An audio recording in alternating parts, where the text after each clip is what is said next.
I wish I was joking when I said that literally today is like a day where in which I have nothing to do. Hi, hello, and welcome or welcome back to the What is K-pop podcast, where in which I talk all things K-pop. Kind of? Sort of? I am, well, I guess in essence, yeah. That's kind of like a good way of explaining kind of what I do. I just need to plug in my laptop whilst we are talking about the opening for this. So if you don't know who I am, hi, my name is Sophie, obviously. I've been doing this podcast for at least 3 years. I wish. No. Since February 2024. So it's been nearly 2 years since we've been girly popping, a K-popping, I guess I could also say. Um, and yeah, pretty much been doing it since from then until early September of last year. Took about, I think it was a month or so. When I say like that, I mean from recording, because I had some issues with trying to record, and then pretty much been doing it for a year kind of solidly without having any sort of breaks from that sort of stuff. Um and kind of my hope with this podcast, I guess, is I say a lot is to kind of bring it more, trying to make it a little bit more accessible, maybe. That we acknowledge that K-pop is a hard genre to get into sometimes, and to understand what it is that we are doing here, and what to kind of support, I guess, and know that it is actually okay to not quite know what we're doing here, if that makes any sense. I don't know why I'm here. I don't know why I'm still doing this. I don't know why everyone's listening to me. I genuinely don't know. And I kind of hope that with this podcast, it kind of hopefully makes K-pop feel a little bit more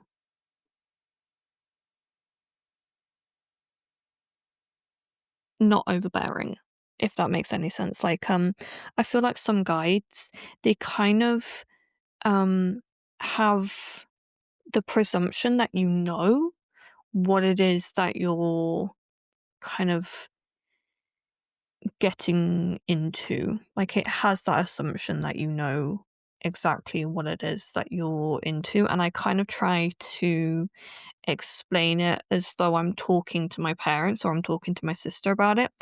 My sister knows, but she doesn't know all the stuff that perhaps I know about K-pop, and my parents, they try, but they really don't. So I'm trying to kind of like that thing in school where you're told to explain something like you're explaining it to an alien. Hopefully I do that. I do hope so. I know that I do it for the non-K-pop specific videos. I've talked about the Pussycat Dolls, and I talked about the next step, and I think I've even talked about Backstage, which is actually another Canadian dancing-ish show.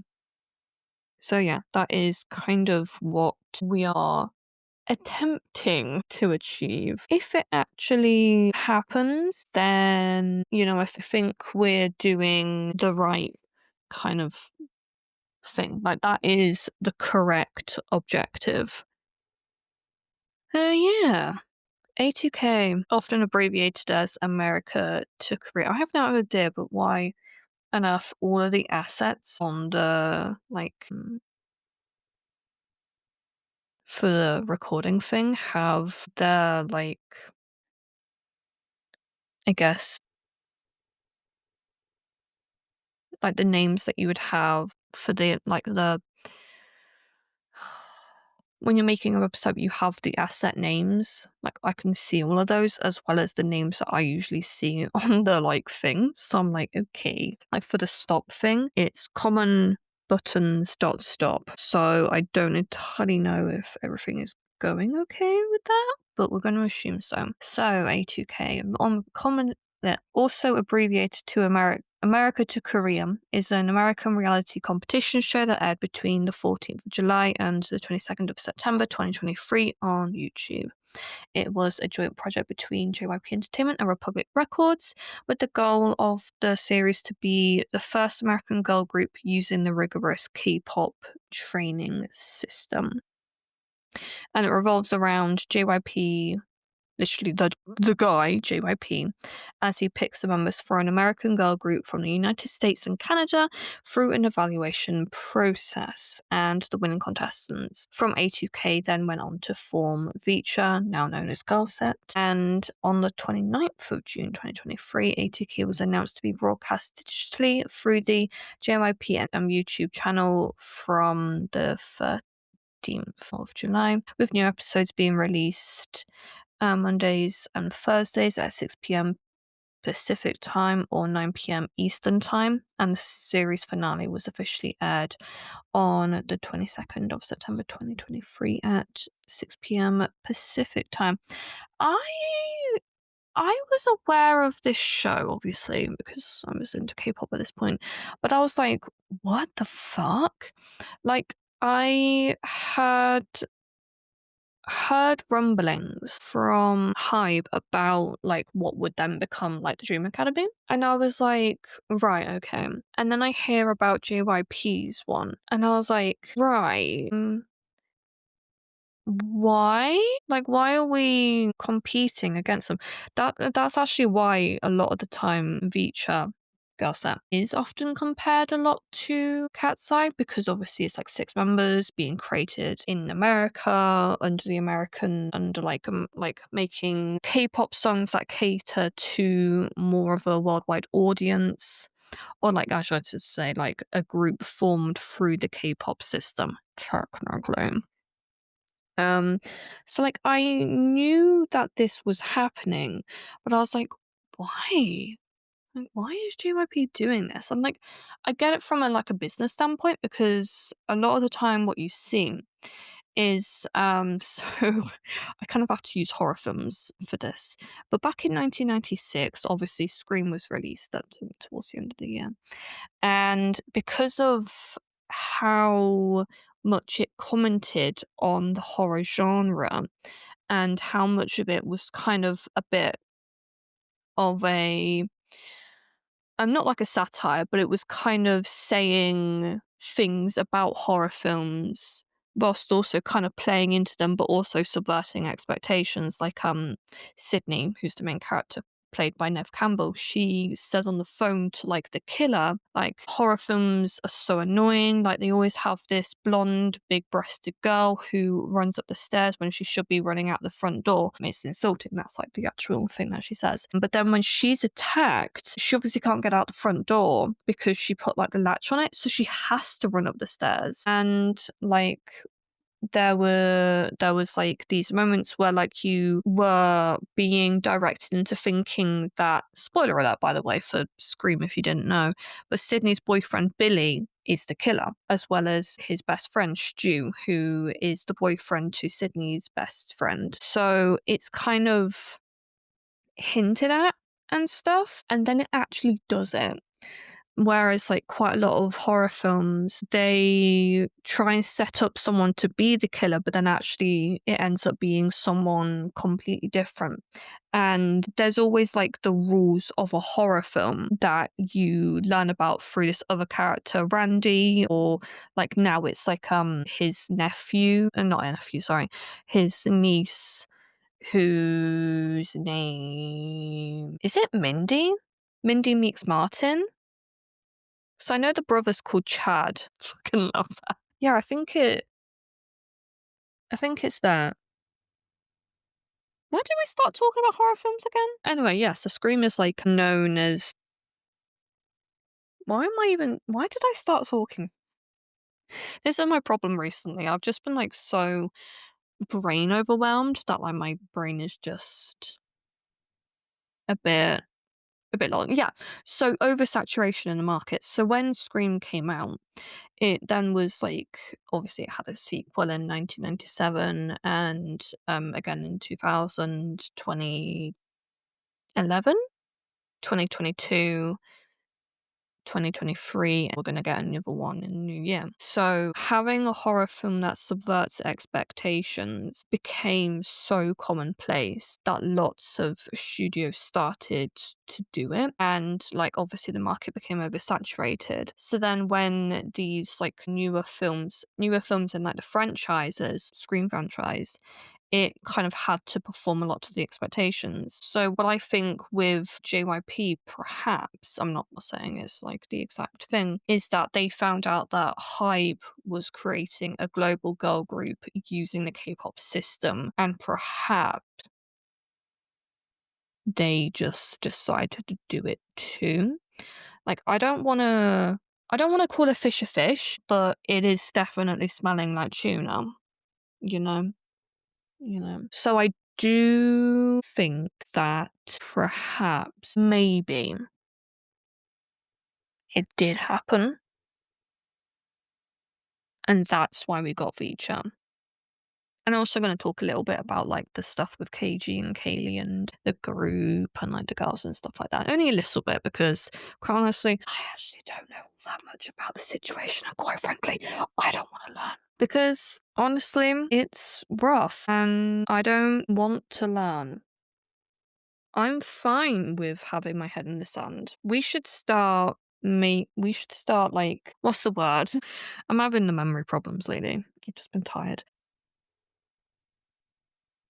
We should start being more okay with like people not learning about something, or at least like learning the basics of something for their own mental health. Like, quite honestly, I don't want to hear about any abuse. Like, I don't want to hear about the stuff that Kate, like the members of each went through potentially. Like, I literally don't want to know. And I think that's okay. Like, I am 22. I have already been through way too much. And I know for a fact that in the future, I'm probably also going to have more struggles. And I don't want to learn about every single thing that these girls went through. You know? You know. Okay, so on the 15th of March 2022, JYP officially launched their. When I say JYP, like if I don't say the person at the end of it, I am normally talking about the entertainment company, by the way. They officially launched their North American label, JYP USA, following its expanded strategic collaboration with Republic Records. Woo. So then on the 25th of July 2022, both JYP, the person, and the CEO of Republic Records, Monte Lipman, made an official announcement in a virtual press video that was released via JYP Entertainment's YouTube channel, that the parents of kids who were born between the 1st of January 2005 and the 1st of September 2010 were eligible to submit their applications to attend an audition in in 5 different US cities that were being held in 2022. Does that make any sense? I don't know if that made any sense in my head. I don't know. I don't know, bro. So it was Atlanta, Chicago, New York, Dallas, and Los Angeles. Why is only Atlanta and Dallas doing the? Have they only got Wikipedia pages? Like I kind of assume that most cities do. I mean, my own hometown has a Wikipedia page. Mm. Actually, a famous, I think he was rugby player actually, who played for England. After he retired from sport, he actually went on to teach PE at my old school for a few years. Interesting piece of information for you. Probably like, I don't care. I'm like, I don't care either, but I felt the need to tell you. So the Atlanta audition submission. The submission deadline for the auditions was on the 3rd of September, and then the auditions happened a week later on the 10th. Chicago was the 7th, happening on the 14th. Then in New York it was for the 10th, but the auditions happened on the 17th and the 18th. Then in Dallas it was the 13th for the deadline, and then the auditions happened on the 20th. Then on the 16th for Los Angeles, and the auditions were on the 3rd to the 25th. Yeah. How fun. Drink break.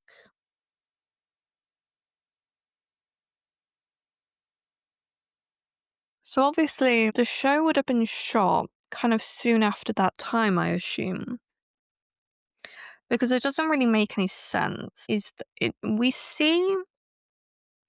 Okay, I didn't watch the show because I didn't care to. But yeah, I think. Yeah, so we see the auditions for the 3 first episodes, and then the boot camp starts, and then it's like character, like vocals, character, star quality, and then like boot camp, and then they go to Korea, and then they get like selected, like the members get selected through that kind of thing. And then so then they had like, I assume it would be like a year to perfect things. So so like, just thinking from like KG's lawsuit and stuff, like, was it after debut when things started to happen, or was it before? Because considering like the rate of like the sudden progression of it all, it would indicate that it has been happening over a longer stretch of time, just based on like their psychology. Because I think, because there's like kind of thing of, if you put a frog in some boiling water, it's going to jump out straight away, or lobsters or something like that. But if you like put them into cold water and slowly turn it up, they're going to basically like fry to death. That's a bit dark. I have the lights on in here. It's not getting. Oh my god. Oh, this is how it all goes downhill, isn't it? Yeah. So yeah, so there was 22 episodes. I remember constantly seeing this show on YouTube, and it kept on being recommended to me. Which is like, yeah, fair enough. Like, I am a K-pop fan, but I don't want to see this. I don't want to see a load of kids, because obviously at the time I was like 19. No, I wasn't. I was 20 when the 19, 20. And I was like seeing literal kids like perform. I'm like, I don't want to see that. And even now I'm like, I don't really want to see it, considering I know what happened. And I'm like, great. Like, I feel like I need to watch it and then kind of then give my judgment. But we're just gonna give you like a rundown on the members as well, because that's like actually kind of what we're here for. Is it in age order? No, it's not. No, it is. You can like change it on the thingy. So it's like of current ages. So we have Yuna Gonzalez, born on the 28th of April 2005, making her 20 currently, and she was born and she resided in California. Christina Lopez Sandiford, born on the 11th of May 2005, making her 20, and she lived in Atlanta, Georgia. Melissa Candace, born on the 22nd of July 2005, making her 20, and she lived in Brampton in Ontario. Camilla Ribo Valdez, born on the 10th of August 2005, making her 20, and she's from Montreal, Quebec. Lexus Vang, born on the 22nd of November 2005, making her 19 currently, from Milwaukee, Wisconsin. Kendall Ebling, born on the 1st of June 2006, making her 19. She's from Fort Worth, Texas. Savannah Collins, born on the 26th of July 2006, making her 19. She's from Fort Lauderdale in Florida. Kiera Grace Madder, also known as KG Crown, was born on the 17th of June 2007, making her 18 currently. She was born in Los Angeles, California. Gina D. Boschier, born on the 15th of July 2009, making her 16. Misha Salkin was born on the 2nd of August 2009, making her 16. She's from Florida. And Kaylee Lee, born on the 24th of November 2009, making her 15 currently. And she resided in Philadelphia in Pennsylvania. How fun. Oh, yeah. So only Melissa ended up withdrawing due to personal reasons, which is fair enough. So that means 10, well, yeah, 10, 11 contestants. So like 5 of them had to be eliminated. Done. How fun. Yeah, so ended up being Camilla, Lexi, Kendall, Savannah, KG, and Kaylee who made it into the group. So lots of K's in there. It's kind of like in Rise before Sunghan got kicked out. It was Sungchan, Sunghan, and Sohee, and that was in 7 members. So it's quite a lot. Also, they're having a comeback soon, Riser. And the only reason I'm telling you that is because, again, I'd like to stress, I'm not talking about them. Ever. Just in case anyone's like, why isn't she talking about how about lies? It's because I don't want to. Okay, glad we've got that established. So, okay, now that I'm learning more. So, after the A2K 3-month boot camp in Los Angeles, Beecher completed about 5 months of training at JYPE Seoul headquarters, so at the actual company building before their debut. And their pre-debut extended play Sevit New Light was released on the 22nd of September, supported by the lead single IO Universe. The same day where they performed on Music Bank. Ready for the World was then released, which was originally the A2K theme song on the 1st of December. Oh yeah, I should say that the pre-debut one was in 2023. And their official debut single, Girls of the Year, was released on 26th of January 2024 with the B-side XO Cool Me. And then they went on to be the opening act for a leg of Twice's Ready to Be World tour, performing in Sao Paulo, Mexico City, and Las Vegas, performing in 5 shows before obviously Kaylee went on hiatus due to a health condition. And then the group's second single, Only One, was released on the 15th of March with the B-side, Favorite Girl. Yeah, they were supposed to perform at Lollapalooza? I can't speak today. Correct pronunciation.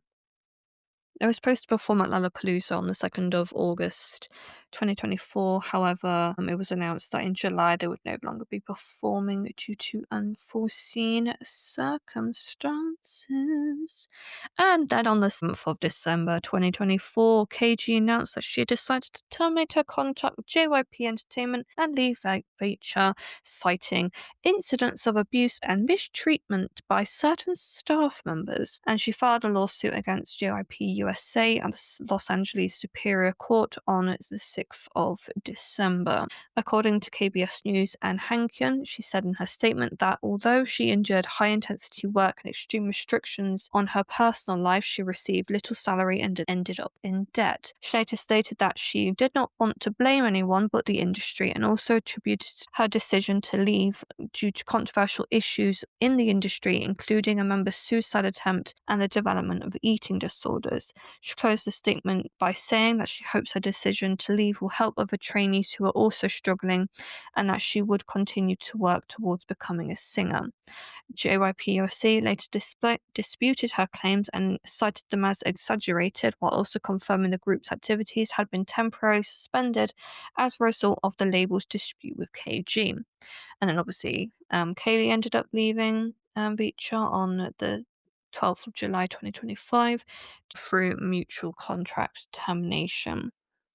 with KG's lawsuit being settled on the 8th of August of the same year, confirming her departure from JYP Entertainment thing. But yeah, that has been A2K, and I do hope you enjoyed today's episode, and I'll talk to you guys again very, very soon. Bye!